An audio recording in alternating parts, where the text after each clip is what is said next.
اور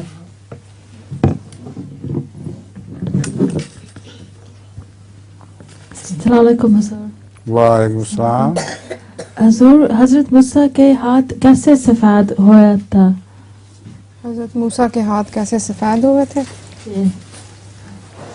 قرآن کریم سے پتہ چلتا ہے وہ بغیر بیماری کے سفید تھے. ان میں ایک چمک پائی جاتی تھی جو رنگ ان کا نہیں بدلتا تھا. ہاتھوں پر ایک سفید سی چمک آ جاتی تھی.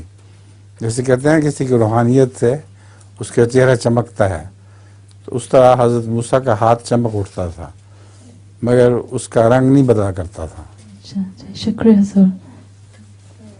اور لطیفہ آپ کا؟ لطیفہ بھی نہیں، نظم بھی نہیں. حضور ہاں لیکن لطیفہ، لیکن لطیفہ سنائیں.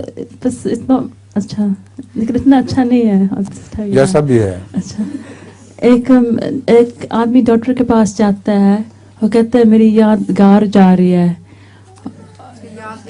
آدمی ڈاکٹر کے پاس جاتا ہے اور کہتا ہے اس کی یادداشت جا رہی ہے. یادداشت جا رہی ہے. یادداشت جا رہی ہے. ڈاکٹر کہتا ہے کب سے یہ شروع ہوا؟ آدمی آگے سے بس کہتا ہے کب سے کیا شروع ہوا؟ کب سے کیا شروع؟ ڈاکٹر کے پاس جاتا ہے نا کہ میری یادداشت جا رہی ہے، تو وہ پوچھتا ہے کہ کب سے آپ کو یہ تکلیف شروع ہوئی ہے، تو کہتا ہے کب سے کیا شروع ہوئی ہے، یہ بات بھی بھول گیا تھا. ٹھیک ہے جی، سمجھ